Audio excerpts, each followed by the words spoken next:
The king is at it once again. Ladies and gentlemen, what is going on? Welcome into First Take. We got ourselves a crew this morning.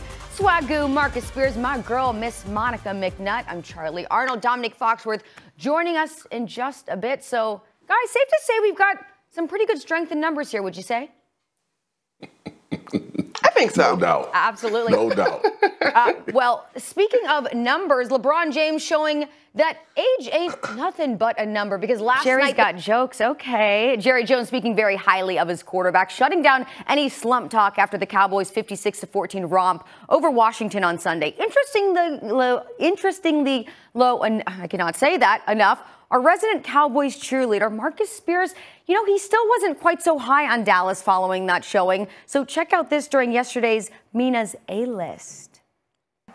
Okay, let's welcome in ESPN college football analyst Booger McFarland. Booger, we got a lot of laughs on the show yesterday when we heard Anderson's quote, disrespected, they're the underdogs, because really they're favored in this matchup. But I want to ask you, how can Cincinnati manage to somehow pull off the upset against Alabama?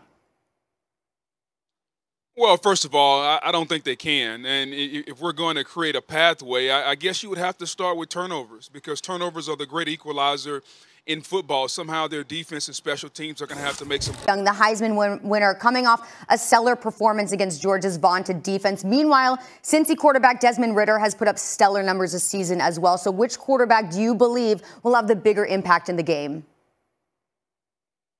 Well, if you're Cincinnati, it's got to be Desmond Ridder, but I think it's going to be Michigan-Georgia semifinal matchup. The quarterback position, something everyone's really been examining. Georgia's Stetson Bennett has led the Bulldogs through most of the season, but he did struggle in their loss against Alabama. So how confident should Georgia fans be with Bennett leading the Dogs against Michigan's defense?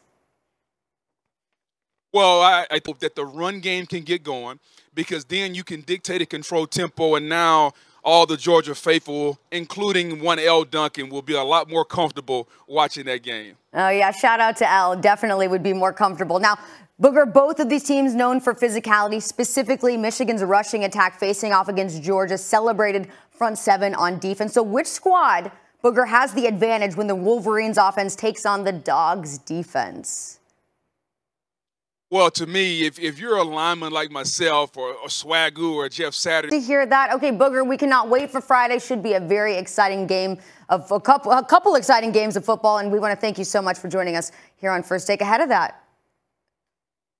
Anytime. Looking forward to it. Thanks for having me. All right. And it is